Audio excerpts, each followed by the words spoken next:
اس کا انتظار کرنے لگی۔ تم اتنے سال بعد پاکستان واپس آئے ہو اور ہمیں بتائے بھی نہیں، ہم کم از کم ایئرپورٹ پر ریسیو ہی کرنے آ جاتے۔ بلال کے بیٹے وہ سنجیدگی سے گویا ہو، موم کو پتا تو تھا اور ایئرپورٹ پر آنے کے لیے میں نے ہی منع کیا تھا، تو کسی کو بھی پریشان نہیں کرنا چاہتا تھا۔ بلال کے کہنے پر امائمہ نے مسکراہٹ سمیٹتی چلے گی، تو وہ اس کی ماں اس قدر غیر ضروری تھی کہ انہیں بلال کی آمد سے بھی بے خبر رکھا گیا تھا۔ وہ لب بھیج گئی۔ تمام راستہ بلال اس سے اس کی پڑھائی کے بارے میں سوالات کرتا رہا، جس کا جواب وہ خوشنودی سے دے دی گئی۔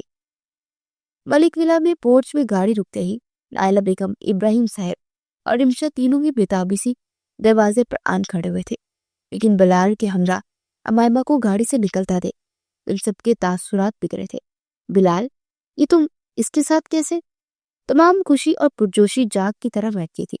نائلہ بیگم نے کشمکش میں مبتلا اس سے پوچھا تھا۔ ہر راستے میں مجھے مل گئی تھی تو میں اسے اپنے ساتھ لے آیا، منزل تو ایک ہی تھی۔ بلال نے ایک مسکراتی نگاہ امائمہ پر ڈالتے ہوئے کہا تھا۔ امائمہ اس کی جانب دیکھتے، مسکراہٹ پاس کرتے اندر کی جانب پڑ گئی۔ نائلہ بیگم نے تنفر سے اس کی پشت دیکھتے بیٹے کی جانب دیکھا۔ سب باتیں پسے پشت پر ڈالتے وہ بیٹے کا استقبال کرنے لگی۔ تمام رات ملک ولا میں جشن کا سمارا، انواع قسم کے پکوان بنائے گئے، خاندان بھر کو بلایا گیا تھا۔ ہمیشہ کی طرح وہ ماں بیٹی اس جشن میں دور اپنے چھوٹے سے کمرے میں قید ہو گئی تھی، جہاں امائمہ کھلی آنکھوں سے سہانے خواب سجا رہی تھی۔ تمام رات اس نے بلال کو سوچتے اس کے ساتھ اپنا مستقبل تصور کرتے گزاری۔ نیا دن چڑھ آیا تھا۔ وہ یوں نہیں جانا تو نہیں جاتی تھی، لیکن آج ضروری اسائنمنٹ جمع کروانی تھی۔ اپنے مخصوص حلیہ میں کمرے سے باہر نکلی کہ لاؤنج میں سیر کرے بلال کو دیکھ کے رکی۔ یوں نہیں جا رہی ہے تو؟ بلال کی نظر بھی اس پر پڑ چکی تھی۔ بنوے ریز کی استفار کیا۔ جی۔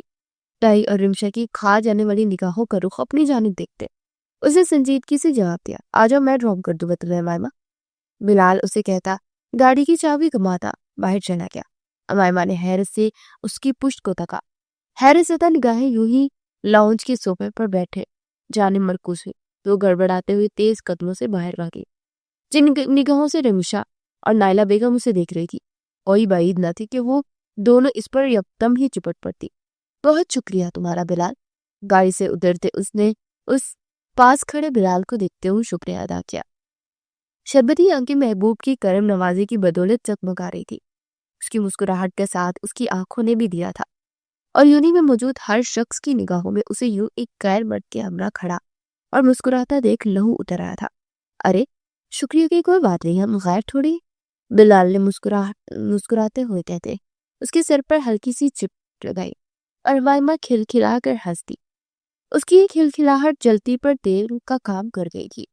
حاتم راجپوت خون اگلتی نگاہوں سے اس منظر کو دیکھتے ہاتھوں کی مٹھیاں بھیج گیا تھا۔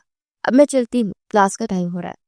امائمہ گلائی میں بندی گھڑی میں وقت دیکھتے اس سے الوداع کہتی یونی کے اندر داخل ہوئی، اس بات سے بے خبر کہ ایک بچھڑا طوفان اس کا منتظر ہے۔ کزن ہے اس کا، ہائی اسٹڈی کے لیے برن ملک چلا گیا تھا، اب لوٹا ہے۔ پسند کرتی ہے نارما اسے، بلکہ پسند نہیں، بہت چھوٹا لفظ ہے، محبت کرتی ہے وہ تو اس سے۔ فریہ جو کب سے حاتم کی نگاہوں کا محور امائمہ کو دیکھ رہی تھی، اس کے نزدیک آتے گویا ہوئی۔ حاتم نے جبڑے سختی سے بیچے اور اس کی جانب دیکھا۔ کیوں آئی ہو یہاں؟ تیش سے اس کا برا حال تھا، دھیمی آواز میں کرایا، آج کل تم بات نہیں کرتے نا مجھ سے، آج کل توجہ کا مرکز کوئی اور ہے۔ فریہ سر تھا پیر سلگ گئی تھی۔ حاتم کی توجہ کا مرکز امائمہ کو بنا دیکھ کچھ دن پہلے تک تو وہ فریہ کے آگے پیچھے گھوم رہا تھا، اور اب یوں بالکل انجانا ہو گیا تھا، مانو فریہ کو کوئی وجود ہی نہ ہو۔ میری توجہ کا مرکز جو کوئی بھی ہو، تمہارا اس سے کوئی سروکار نہیں۔ میں نے تمہیں پرپوز کیا، تم نے ریجیکٹ کر دیا، بات ختم، اور مجھے تم نے دلچسپی نہیں۔ آئندہ میرے نزدیک آنے سے گریز کرنا، سر دو ٹوک لہجے میں کہتے، اور فریہ کی رنگت اہانت کے سبب سرخ کر گیا۔ تم تو مجھ سے محبت کے مارے حیرت کے فریہ کے لبوں سے الفاظ ادا نہیں ہوئے۔ محبت مجھے کسی سے نہیں ہے، تم سے تو بالکل نہیں۔ چند لفظوں میں وہ اسے اس کی حیثیت بتاتے وہاں سے واک آؤٹ کر گیا۔ فریہ کی آنکھیں تیزی سے نم گئی، اب سمجھ میں آیا تھا اس کے ہاتھ محض خسارہ لگا تھا، اس کے ساتھ دھوکہ کیا گیا تھا، اس دھوکے کی ذمہ دار وہ خود تھی۔ حاتم کی فطرت اس کی شخصیت کے بارے میں جانتے بوجھتے جب اپنے دوست کو بے مول کرتے کھویا تھا۔ اب کیا کھاتا ہے؟ خسارے پر یہ غم کرنا۔ شدید دیش کے عالم میں مبتلا وہ امائمہ کی کلاس کی جانب بڑھتا، دیکھ کر 10 قدم کا فاصلہ 5 قدموں میں طے کرتا اس کے سر پر پہنچا۔ کون تھا وہ؟ امائمہ کا بازو چکڑے، اس کا رخ اپنی جانب موڑے، ویسے تقریباً جھنجھوڑتے ہوئے مستصفر ہوا تھا۔ امائمہ حق وقت سی اس اچانک افطار پر اس کی جانب دیکھے گئی جو نگاہوں سے اسے سالم نگلنے کا ارادہ رکھتا تھا۔ شربتی آنکھیں حیرت سے پھیلی، دیکھ حاتم کے دل نے بیٹ مس کی۔ اس لڑکی کی آنکھیں ہمیشہ کی طرح اسے ارد گرد سے بیگانہ کر گئی تھی۔ نہ جانے کیا جادو تھا، کیا سحر تھا ان آنکھوں میں، خود میں سموئے ہوئی تھی۔ وہ چپ چاپ ان آنکھوں میں دیکھتا تھا، ان کی گہرائی میں خود کو کھوتا ہوا محسوس کرتا تھا۔ جواب دو مجھے، کون تھا وہ؟ لیکن آج وہ اس طلسم میں قید نہیں ہونا چاہتا تھا۔ سینے میں جلن کا سمندر ٹھاٹے مار رہا تھا، اسے اپنی رگوں میں دوڑتا خون لاوا کی آمیزش محسوس ہو رہی تھی۔ یہ کیسا احساس تھا؟ مانو متاع جان کوئی چھین کر لے جا رہا ہو، مانو ہاتھ آیا مال غنیمت کوئی چوری کر کے آؤ۔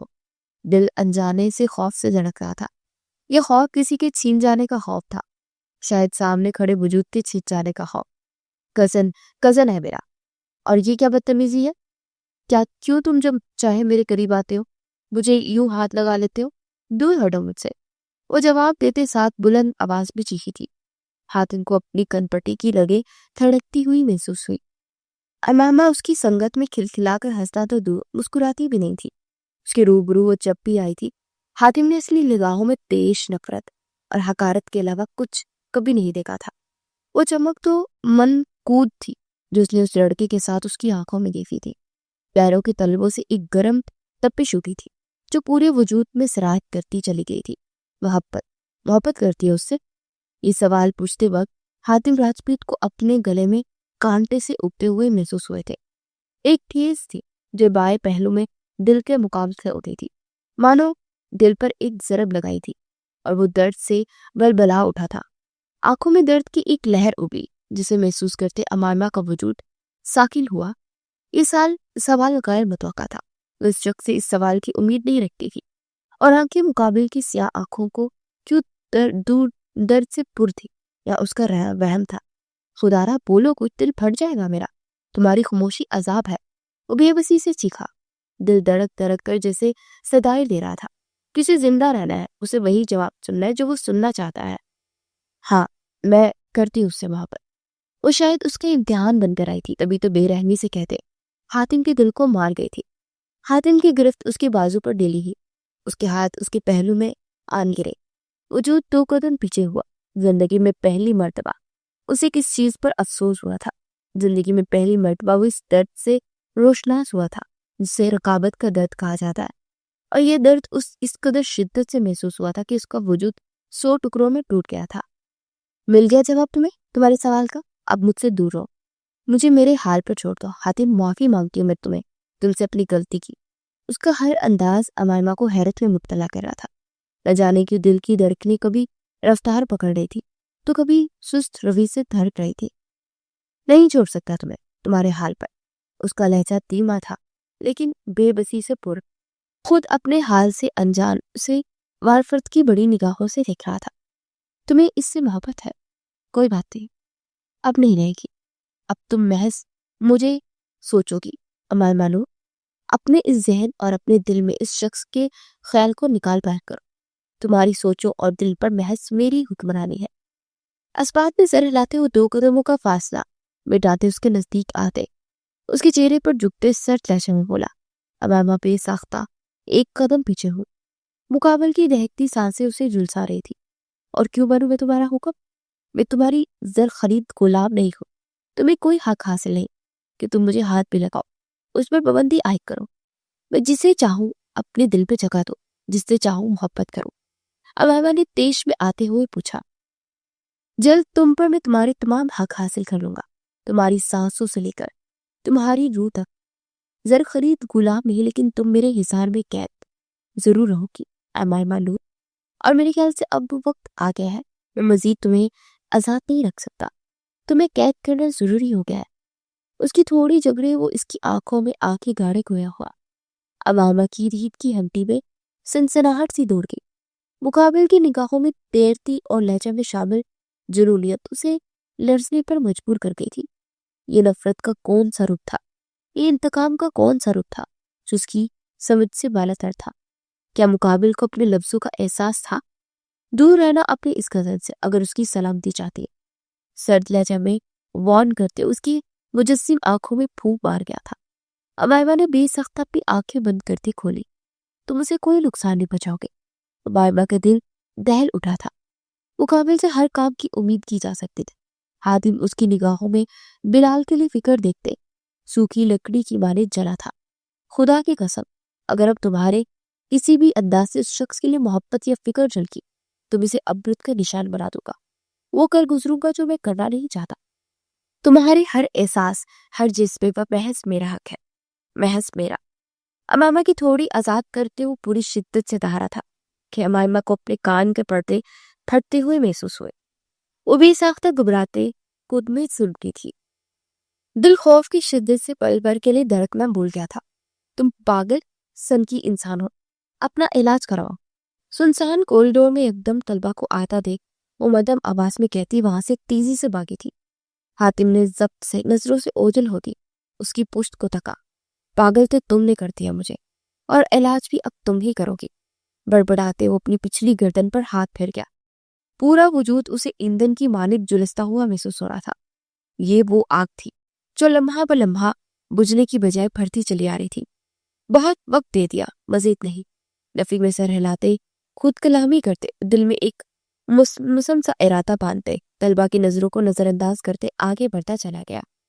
آپ میرا رشتہ لے کر جائیں گی؟ امائمہ لوٹ کے گھر موم گھر میں داخل ہوتے بلاؤنج پر بیٹھی مسز راجپوت سے مخاطب ہوا، جو آج ہی راجپوت صاحب کے ساتھ ایک ٹرپ انجوائے کرتے واپس لوٹی تھی۔ کیا مطلب؟ کب؟ کس کے گھر؟ تم ہوش میں ہو خنی؟ تم شادی کی بات کر رہے ہو؟ مسز راجپوت حیرت زدہ سی صوفے سے اٹھتے بے ربط جملے ادا کرتی اپنی بے یقینی بیان کر رہی تھی۔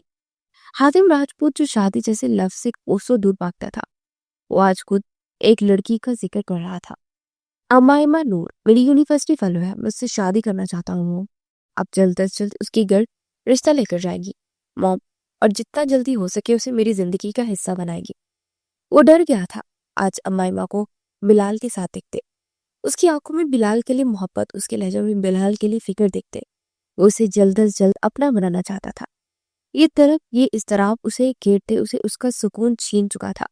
وہ اس سے انتقام لینا چاہتا تھا، اسے تڑپانا چاہتا تھا، لیکن اب خود تڑپ رہا تھا۔ ٹھیک ہے، میں آج ہی تمہارے بابا سے بات کریں گی بیٹا۔ مسز راجپوت تو خوشی سے پاگل ہونے لگی کہ در پر تھی۔ ان کا بیٹا ان کی دلی خواہش جو پوری کرنے جا رہا تھا، وہ خوشی سے پھولے نہیں سما رہی تھی۔ حاتم نے اپنے اضطراب کو سکون میں بدلتے محسوس کیا، دل کو تسلی ہوئی تھی، اور سکون دا سانس بھرتے اور اپنے کمرے کی جانب بڑھ گیا۔ ارادہ ٹھنڈے پانی سے شاور لیتے لیتے سینے میں جلی آگ کو بجھانے کا تھا۔ وہ ہاتھ میں چائے کی ٹرے تھامے ابراہیم صاحب کے کمرے کی جانے پڑی تھی کہ اپنا نام سنتے دہلیز پر ہی ٹھہرتے اندر ہونے والی گفتگو سننے لگی۔ کبھی نہ کبھی تو شادی کرنی ہے نا، تو امائمہ کے بارے میں کیا خیال ہے؟ یہ گھر کی بچی ہے اور تمہاری اس سے بات چیت بھی اچھی ہے۔ تایا کی آواز سنتے اس کی دھڑکنوں نے سپیڈ پکڑی، لبوں پر مسکراہٹیں اپنی چھپ دکھائی۔ بابا، وہ میری کزن ہے، اگر میں اس سے بات کر لیتا ہوں تو اس کا مطلب یہ تو نہیں ہے نا کہ میں اس سے شادی کر لوں۔ ہر ایک کی پسند الگ ہوتی ہے، مجھے امامہ میں کوئی دلچسپی نہیں۔ ایک تو اس کی ساملی رنگت، دوجا اس کے کار پر وہ نشان۔ میرا بزنس سے ہزاروں لوگ سے ملنا جلنا ہے، وہ میرے ساتھ کیسی زندگی گزارے گی، اور میں اس کی وجہ سے شرمندہ نہیں ہونا چاہتا۔ بلال نے قدرے جنجلاتے ہوئے جواب دیا، اور دیوار سے لگ کر کھڑی امامہ کا وجود زلزلوں کی زد میں تھا۔ ہاتھ میں تھامی ٹرے گرتے گرتے بچی، بس یہی سننا چاہتے تھے ہم، پڑھنا جس طرح تم اسے اہمیت دے رہے تھے، ہمیں تو ڈر تھا کہ کہیں تم اسے پسند ہی نہ کرنے لگ جاؤ۔ لالا بیگم خوشی سے سرشار لہجے میں بولی، اور باہر کھڑی امائمہ کو لگا کہ کلیجہ کسی نے اس کا نوچ کر نکال پھینکا تھا۔ اس قدر ذلت، اس قدر حقارت، دل پر لکھا بلال کا نام مٹتا چلا گیا۔ محبت شرمندہ سی سر جھکائے ایک کونے میں کھڑی اسے آنسو بہاتا دیکھنے لگی۔ قدروں سے جان نکلتی محسوس ہوئی۔ جس شخص کا سالوں سے انتظار کیا اسے اس قدر ذلت کے ساتھ ٹھکرا گیا کہ آنسو لہو بن کر بہ رہے تھے۔ کبکباتے ہاتھوں کی گرفت ٹرے پر مضبوط کیے وہ واپس پلٹ گئی۔ کبھی کبھار خاموشی سے پلٹ جانا ہی بہترین حل ہوتا ہے، گھٹن راستوں سے اور محبت کی ان راہوں سے جن کے آپ تنہا مسافر ہو۔ لاؤنج میں مکمل خاموشی کا رات تھا، سبھی اس کے جواب کے منتظر تھے، جو خاموشی کی چادر اوڑے بیٹھی تھی۔ جہاں آسمہ بیگم مسز راجپوت کو اپنی بیٹی کا ہاتھ مانگتے دیکھ مطمئن اور اب کی شکر گزار تھی، وہی تائی اور رمشا کا حال یوں تھا کہ مانو تو کاٹو تو بدن میں لہو نہیں۔ امائمہ کا رشتہ اس قدر اچھی گھر میں بھی آ سکتا تھا، وہ حیرت زدہ تھی۔ مسٹر اور مسز راجپوت بےتابی سے اس کے جواب کے منتظر تھے، جو مکمل پردے میں ان کے سامنے بیٹھی بے تاثر نگاہوں سے انہیں دیکھ رہی تھی۔ تو کبھی نائلہ بیگم کی جانب سے آئے رشتے کو ہمیشہ کی طرح انہوں نے اس کی عمر سے دگنی عمر کا رشتہ اس کے لیے ڈھونڈا تھا۔ دل میں قید محبت تو اپنی تذلیل کے بعد آزادی پا چکی تھی، بس اب زندگی میں آگے بڑھنا تھا، مجبوراً اور زبردستی ہی صحیح، لیکن وہ بھی حاتم راجپوت کا انتخاب نہیں کر سکتی تھی۔ وہ شخص اس سے انتقام لینا چاہتا تھا، اسے تسخیر کرنا چاہتا تھا، وہ مزید اپنی تذلیل برداشت نہیں کر سکتی تھی۔ چند لمحے لگے تھے اسے فیصلہ کرنے میں۔ سوری انکل آنٹی، میں آپ کے بیٹے سے شادی نہیں کر سکتی۔ تائی، مجھے آپ کا لایا گیا رشتہ قبول ہے، بے تاثر لہجے میں کہتے وہ سب کی حیرت سے بہرتی نگاہوں کو نظر انداز کرتے کمرے کی جانب بڑھ گئے۔ آسمہ بیگم نے اس کی پشت کو صدمائی کیفیت سے دیکھا، جبکہ تائی گردن اونچی کیے مسز راجپوت کو دیکھنے لگی۔ وہ جو چاہتی تھی وہی ہوا تھا۔ جہاں امائمہ انہیں اپنے بیٹے کے لیے قبول نہیں تھی، وہیں وہ اپنے سے اونچے خاندان میں بھی انہیں قبول نہیں تھی۔ میں معذرت خواہ ہوں، اس کی طرف سے میں اسے سمجھاؤں گی۔ آسمہ بیگم نے اسے مسٹر اور مسز راجپوت کے آہارت کے سبب سرخ چہرہ دیکھتے ہوئے بات سنبھالنے چاہیے۔ نہیں، کوئی بات نہیں بہن، بچوں کی اپنی مرضی ہوتی ہے، آپ اس پر زبردستی مت کیجیے گا، زبردستی رشتے نہیں منائے جاتے۔ مسز راجپوت مسکراتی ہوئی کہتی، مسٹر راجپوت کے اشارہ کرنے پر سب سے الوداع لیتی داخلی دروازے کی جانب پڑی۔ آسمہ بیگم نے ضبط سے انہیں جاتے دیکھا۔ بیٹی سے اس بے وقوفی کی انہیں امید نہیں تھی۔ امائمہ بنت ابراہیم، آپ کا نکاح مختار ولد عتیق سے سکہ راجی الوقت ملک 50,000 کیا جاتا ہے، کیا آپ کو یہ نکاح قبول ہے؟ ملک ولا کے لان میں قاضی صاحب کی آواز گونجی۔ آسمہ بیگم بیٹی کو نم آنکھوں سے دیکھ رہی تھی، جس نے ان کی ایک بات نہ سنی بلکہ ضد لے آتے جلد ہی نکاح کا کہہ چکی تھی۔ اور نائلہ بیگم تو جیسے تیار بیٹھی تھی، 2 ہی دنوں میں انہوں نے تمام تیاریاں مکمل کر لی۔ وہ جو خود کو پتھر بنائے اپنی زندگی کا اتنا بڑا فیصلہ لے چکی تھی، اب خود ہی جواب دینے کی سخت من کود پاتی تھی۔ دل پھٹنے کے قریب تھا، وجود پر کپاہٹ تاری تھی۔ دوجا آنکھوں کے نیچے لہراتا وہ چہرہ اسے کشمکش میں مبتلا کر گیا تھا۔ وہ اس نازک کڑی میں اپنے محبوب کی بجائے اس شخص کو یاد کر رہی تھی جس سے وہ نفرت کی دعوے دار تھی۔ حاتم سلطان کا چہرہ ہٹائے نہیں ہٹ رہا تھا اس کی آنکھوں کے سامنے، جبکہ سماعتوں میں اس کے لفظوں کی باسکت جاری تھی۔ تمہاری خاموشی عذاب ہے، نہیں چھوڑ سکتا تمہیں، تمہارے حال پر جلد تم پر ہر حق حاصل کر لوں گا۔ امان مانو صرف اور صرف حاتم سلطان کی ہے۔ اس کے بولے کے الفاظ وہ لاحق نہ چاہنے کے باوجود بھی یاد کر رہی تھی۔ دل جیسے کسی نے مٹھی میں بیچ لیا تھا۔ یہ کیسا ستم ہوا تھا اس کے ساتھ۔ محبت یاد ہی نہیں تھی اور نفرت بلائے نہیں بولے جا رہی تھی۔ بولو بیٹا، قاضی صاحب نے اسے خاموش دیکھتے ہوئے پکارا۔ اس سے قبل کہ وہ قبول ہے کہتی، لان میں گوشتی ایک زخمی شیر سی دہاڑ اسے بے یقین کر گئی۔ یہ نکاح نہیں ہوگا۔ ماتھے کو تھوتھے بکھرے بائے، سیاہ نگاہوں میں تیرتی لالی، کھڑی تیکھی ناک، علابی سختی سے باہم پیوستہ، black leather jacket black shirt پر پہنے ہوئے بلیک بلٹ پہ ملبوس، دیش کے سبب گہرے سانس بھرتا، سورج گنگٹ میں چھپے امائمہ کے چہرے کو دیکھتے ہاتھ میں گن تھامے آگے بڑھا تھا۔ امائمہ بے یقینی سے اسے دیکھ رہی تھی، جس نے بے دردی سے اس کے پہلو میں بیٹھتے بلاج کو اٹھاتے اپنے ساتھ آگے گارڈ کی جانب پھینکا۔ دلہے کا نام غلط ادا کیا آپ نے قاضی صاحب، حاتم راجپوت کا نام نکاح ہو رہا ہے۔ امائمہ نور سے اپنی غلطی سدھارے اور دوبارہ نکاح شروع کرے۔ سب کو حق وقت چھوڑے وہ اپنی جیکٹ کی کالر جاڑ دے، گن ٹیبل پر رکھے، سرد لہجے میں گویا ہوا، حاتم ہے۔ یقینی میں مبتلا ہوتے امائمہ کے لبوں سے اس کا نام ٹوٹتے ہوئے ادا ہوا۔ جانے حاتم، اس قدر پیار سے نکاح کے بعد پکارنا تاکہ میں بنا کسی جھجک کے تم پر جواباً پیار لدا سکوں۔ ابھی نکاح کرو کہ ایسا نہ ہو کہ تمہاری بیجا مزاحمت اور ضد تمہارے گھر میں کسی کی موت کا سبب بنے۔ ایک خونخوار نگاہ گنگیانے کھڑے بلال پر ڈالتے وہ عام سے انداز میں کہتے، ان پر سختہ طاری کر گیا۔ امامہ نے بے ساختہ اپنے گھر والوں کی جانب دیکھا، جن کے عقب میں کھڑے گارڈز ان پر بندوق تانے ہوئے تھے۔ وہ بے بس ہوئی تھی، اس کی ذرا سی مزاحمت اس پر باری ثابت ہو سکتی تھی۔ اس شخص نے اپنا کہا سچ کر دکھایا تھا، اسے اس طرح شکست دی تھی کہ وہ اپنا بچاؤ تک نہیں کر پائی تھی۔ حاتم مت کرو ایسا، ہونے دو میرا نکاح۔ بلاج وہ بھیگی نم آنکھوں میں ایک آخری کوشش کرتے بولے۔ جب وہ بے باکی کا مظاہرہ کرتے، اس کی کمر کے گرد بازو مائل کرتے، اسے اپنے نزدیک کر گیا۔ سرخ ریشمی پردے سے ہلکی سی جھلک اسے دکھائی دی۔ امائمہ سانس تک روکے، بہت غلطیاں سرزد کر چکی ہو تم، مزید برداشت نہیں کروں گا۔ اگر تمہاری زبان نے اب کسی غیر مرد کا نام ادا کیا تو زبان نکال کر تمہارے ہاتھ میں رکھ دوں گا۔ شروع کرو مولوی، وقت نہیں ہے میرے پاس، اپنی بیوی کو یہاں سے دور لے کر بھی جانا ہے۔ سرد وحشت سے بھرپور لہجہ میں کہتے اسے آزاد کرتے صوفے سے پش ٹکا گیا۔ مولوی صاحب بھی جلد از جلد اس جگہ سے جان خلاصی چاہتے تھے، ان کا نکاح پڑھواتے، ان دونوں کو رشتہ ازواج میں باندھتے۔ وہ یوں رفو چکر ہوئے کہ مانو گدے کے سر سے سی۔ نائلہ بیگم، مختار صاحب، نمشا اور بلال دیکھتے رہ گئے، اور حاتم راجپوت استحقاق سے اپنی بیوی کا ہاتھ جکڑے اسے کسی سے ملنے کا موقع فراہم کیے بنا اپنے سنگ زبردستی دیے ملک ولا سے نکلتا چلا گیا تھا۔ گاڑی ایک فارم ہاؤس کے باہر رکی، وہ ڈرائیونگ سیٹ سے اترتے اس تک آتے، امائمہ کا بازو جگڑے اسے ایک جھٹکے سے اپنے بازو میں بڑھ گیا۔ چھوڑو مجھے، تم وحشی درندے انسان، بے حس، چھوڑو مجھے۔ امائمہ جھٹپٹاتے اس کی گرفت میں مچھلی۔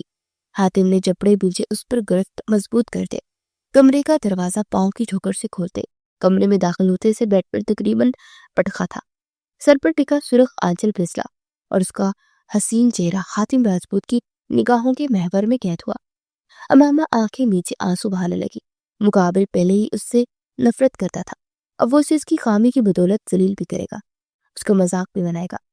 یہ ڈر کنڈلی مارے اس کی دل میں بیٹھ گیا، لیکن مقابل تو ساکن کرا پتھر کا مجسم معلوم ہو رہا تھا، سانولی رنگت جیسے ڈلتی شام کو، گنی بیگی بلگے جس کی آریز پر سایہ فگر اس کی آنکھوں کو چھپائے اس میں دسے نمکین پانی کو خود میں جذب کر رہی تھی۔ چھوٹی سی ناک جس میں چھوٹا سا نگ لگا ہوا تھا اور سرخ رنگ سے رنگے کپکپاتے لب، اس نے بے تحاشا حسن دیکھا تھا، لیکن معصومیت اور حسن اور سادگی کا یہ امتزاج آج پہلی بار دیکھا تھا، اور وہ ساکن رہ گیا تھا۔ نظریں اس کے لبوں سے سفر کرتی اس کے عارض پر سخت، اس کے نشان پر جا ٹھہری۔ یہ نشان حاتم کی نظر میں امائمہ نور کی خوبصورتی میں اضافے کا باعث بنا تھا۔ بے خودی کے عالم میں جھکتے اس کے عارض پر سخت اس نشان پر ہاتھ کی پشت پھیر گیا، اس کا وزن اپنے اوپر اور سانسوں میں اس کی سانسوں کی مہک شامل ہوتی محسوس کرتے۔ امائمہ اپنی ذات میں سمٹی تھی، اپنے عارض پر رینگتا لمس اسے کپکپانے پر مجبور کر گیا تھا۔ وہ ہنوز آنکھیں بند کی اپنے چہرے کا رخ پھیرتی۔ یہ نشان کیسے ہے؟ حاتم کی والہانہ نگاہیں اس کے حسین چہرے پر سفر کر رہی تھی۔ سنجیدگی سے سوال کو ہوا تو وقت آ ہی گیا تھا جب یہ شخص بھی اس کی ذات کا اس کی خامی کا تماشا بنائے گا۔ امائمہ کرب سے سوچتی سک اٹھی، تایا کی بیٹی رمسا نے گلاس توڑ کر مارا تھا، اس کی وجہ سے بیگا لہجہ لڑکھڑایا تھا۔ حاتم نے دانت پہ دانت جمائے خود پر ضبط کیا۔ آنکھیں کھولو۔ حاتم اس کی آنکھیں بند دیکھ اس کے بے التہا نزدیک چہرہ لائق ہویا ہوا۔ امائمہ نے نفی میں سر لائے، نہیں کبھی نہیں۔ امائمہ نے مزید سختی سے اپنی آنکھیں بند کی۔ کیوں؟ حاتم کے ماتھے پر شکنوں کا جال بچھا، مزید ہمت نہیں، میں مزید کسی نگاہوں میں اپنے لیے حقارت نہیں دے سکتی، مذاق اڑاتی نگاہیں اب میں برداشت نہیں کر سکتی۔ تم تو پہلے ہی مجھ سے نفرت کرتے ہو، انتقاماً شادی کیے تاکہ تھپڑ کا بدلہ لے سکو۔ تم جان بوجھ کر میری اس خامی کو نشانہ بناؤ گے، اور میں مزید تکلیف برداشت نہیں کر سکتی۔ حاتم وہ بھیگی آواز میں کہہ رہی تھی، اور حاتم الجھن زدہ نگاہوں سے اس کی جانب دیکھ رہا تھا۔ خامی؟ آخر کون سی خامی کے بارے میں بات کر رہی تھی وہ؟ کون سی خامی؟ تم میں تو کوئی خامی نہیں ہے۔ اس کے دونوں ہاتھ جکڑے بیڈ سے پنگ کرتے، اور اس کی سانسوں کو زیرو بم کو محسوس کرتے مدہوش ہو رہا تھا۔ اس لڑکی کی ذرا سی نزدیکی اس کے جذبات میں تلاطم مچا گئی تھی۔ امائمہ آنکھیں کھولنے پر مجبور ہوئی تھی۔ مقابل اگر انجان بننے کی اداکاری کر رہا تھا تو اسے مزید ایوارڈ سے نوازنا چاہیے تھا۔ تم اچھی طرح جانتے ہو میں کس بارے میں بات کر رہی ہوں۔ میری رنگت سانولی ہے، اوپر سے گال پر وہ بدصورت نشان۔ یہ خامی نہیں تو اور کیا ہے؟ وہ چیخی تھی۔ اسے لگا تھا مقابل اس کی بے بسی کا مذاق بنا رہا ہے۔ یہ خامی اور بدصورتی نہیں، میری نظر میں تو یہ خوبصورتی ہے۔ پہلے تمہاری آنکھیں مجھے مسمرائز کر دے گی، اب یہ نشان۔ تم بے حد خوبصورت ہو۔ وہ ایک جذب کے عالم میں کہتا، اس کی آنکھوں کو لبوں سے چومتے۔ اس کے نشان پر شدت سے لب رکھ گیا۔ امائمہ کی آنکھیں حیرت کی زیادتی سے پھیلی۔ یہ انتقامی شادی تو کسی طور نہیں لگ رہی تھی۔ مقابل کے انداز سے یہ ظاہر ہو رہا تھا کہ وہ اس سے نفرت کرتا تھا، لیکن اس کی چند لفظہ تمام ہدک اور تزلیلی اثر کو محدود کر گئے تھے۔ تم تو مجھ سے نفرت کرتے تھے۔ اس کے الفاظوں پر حیرت سے گنگ تمام باتیں بلائے، سوال گوزے۔ اس نے کہا، میں نے کبھی تم سے نفرت کی ہی نہیں۔ حاتم اس کی آنکھوں میں جھانکتے مسکراتے ہو بولا، تم نے انتقاماً شادی نہیں کی؟ دوسرا سوال آیا۔ کرنے کا ارادہ تھا لیکن کی نہیں۔ جواب اس قدر تیزی سے موصول ہوا۔ سیاہ آنکھوں کے بدلتے رنگ کی آواز میں بوجھل پن امائمہ کو بری طرح الجھا گیا تھا۔ وہ درمیان میں حال نزدیکی اور اس کے سبب بے ترتیب ہوتی اپنی درکنوں کو بولے۔ یہ گتھی سلجھانا چاہتی تھی۔ کیا کہنا چاہتے ہو حاتم؟ صاف سام کو۔ تم نے خود کہا تھا تم مجھے تسخیر کرنا چاہتے ہو، اس تھپڑ کا بدلہ لینا چاہتے ہو۔ تم نے اس تھپڑ کو اللہ کا مسئلہ بنا لیا تھا، تبھی تو مجھ سے شادی کی ہے، اور اب تم اپنی بات سے مکر رہے ہو۔ تم تو شروع سے ہی مجھے ناپسند کرتے تھے نا؟ حاتم اس وقت سخت الجھی ہوئی تھی۔ یہ بات سچ ہے کہ مجھے تم پسند نہیں تھی۔ تمہارا خود کو سر سے پیر تک ڈھانپ میری طرف دھیان نہ دینا مجھے کھلتا تھا۔ تمہاری آنکھوں میں اپنے لیے ناگواری اور تیز دیکھتے میں تم سے خار کھانے لگا تھا۔ کہیں نہ کہیں میں چاہتا تھا کہ تمہاری توجہ کا مرکز میں بنوں، تم بھی مجھے باقی لڑکیوں کی طرح ہی اہمیت دو، مجھ پر جان نثار کرو، لیکن تم مجھے دیکھنا تک گوارا نہیں کرتی تھی۔ تمہارا اس جناب برتنا کترانا دیکھنے میں نہ چاہتے ہوئے بھی تمہاری جانب مائل ہوتا تھا۔ تمہارا ہر ایکٹ مجھے فرق پڑنے لگا تھا۔ یہ بات بھی سچ ہے کہ بڑی کنٹین پر مجھ پر ہاتھ اٹھاتے تم نے میری انا پر وار کیا تھا کہ میں تمہیں اپنی دسترس میں لاتے تسخیر کرنا چاہتا تھا، تمہیں اپنی محبت کو مارنا چاہتا تھا کہ تم میرے عشق کی آگ میں جلو، لیکن ایسا کچھ نہیں ہوا۔ عشق کی آگ جو میں نے جلائی اس میں خود ہی جل کر راکھ ہو گیا۔ تمہاری توجہ کے لیے تڑپا، تمہیں بلال کے ساتھ دیکھ کر اضطراب میں مبتلا ہوا۔ تم نے جب بلال کے لیے محبت کا اظہار کیا تب میں روم چلا، پھر جب تم نے مجھے ٹھکراتے کسی اور کو چنا تو میں کرب میں مبتلا ہوا۔ 100 بار مرا ہوں میں تم تک پہنچنے میں، صرف ایک خیال کہ 1 منٹ کی دیری تمہیں مجھ سے ہمیشہ کے لیے چھین لے گی مجھے تڑپا گیا۔ میں طرف اضطراب، بے چینی، بے تابی، بے سکونی جیسے لفظوں سے ناآشنا شخص، ان لفظوں سے شناسا ہونے کے ساتھ ساتھ ان لفظوں کو شدت سے محسوس بھی کر چکا ہوں۔ محبت کا کھیل سمجھا تھا میں نے، رب نے میرے پیروں میں محبت کی ہی بیڑیاں ڈال دی۔ ان گزرے دنوں میں مجھے معلوم ہوا کہ حاتم راجپوت امائمہ نور سے کبھی نفرت کر ہی نہیں سکتا۔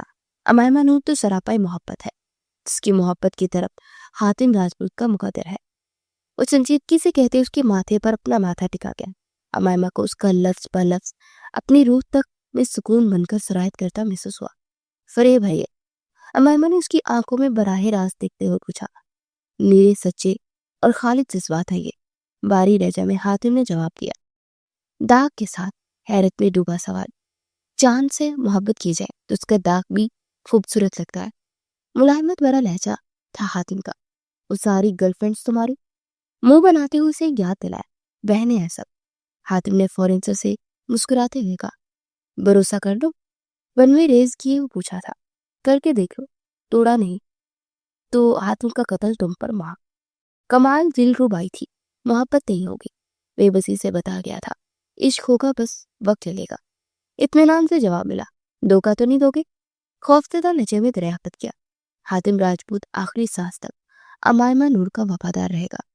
ماتھے پر لبوں کا لمس چھوڑے اسے وفاداری کا یقین دلایا۔ معافی مانگو گے میرے گھر والوں سے؟ مسکراتے ہوئے پوچھا، نہ، تمہارے امو پلان میں شامل تھی۔ ان کی بیٹی سے محبت کا اظہار کرنے سے پہلے میں ان سے اپنی محبت کا اعتراف کر کے آیا ہوں۔ باقی سب سے معافی نہیں مانگی جا سکتے، البتہ وہ معافی ضرور مانگیں گے اپنے کیے ہر ستم کی۔ لبوں کی گستاخیاں بڑی اور اس کے آرز پر جھکتے اس کے نشان پر اپنے لبوں کا میٹھا لمس چھوڑنے لگا۔ اپنا یقین، اپنا آپ تمہیں سونپ رہا ہوں، کبھی توڑنا مت۔ محبت کا مجھے نہیں معلوم، لیکن تمہاری محبت سنبھالتے میں آخری دم تک تمہاری وفادار ضرور ہوں گی حاتم۔ حاتم کے لبوں کو اپنے لبوں کے کنارے محسوس کرتے وہ آنکھیں بند کیے کہتی، اس کی گردن میں باہیں ڈالے، اسے خود سپردگی دے گی۔ حاتم سرشار سا ہوتے اس کی سانسوں میں اپنی سانسیں شامل کرتا، تمام حدیں پار کرتا چلا گیا۔ حاتم جی نے جو عشق کی آگ جلائی اس کے لپیٹ میں وہ ہوتا ہے۔ اس نے محبت کو کھیل بنانا چاہا اور محبت نے بدلہ لیتے اس کے دل میں پنجے کاٹ لیے۔ جبکہ امو کی بات سچ ثابت ہوئی تھی، شہزادہ آیا تھا اور اسے ظلم کے دریا میں نکالتے اپنے محل میں لے گیا تھا، وہ محل جو اس کا دل تھا، جہاں کی تنہا وہ حکمران تھی، حاتم راجپوت کے دل پر راج کرنے والی اس کی اماں ایمان نور۔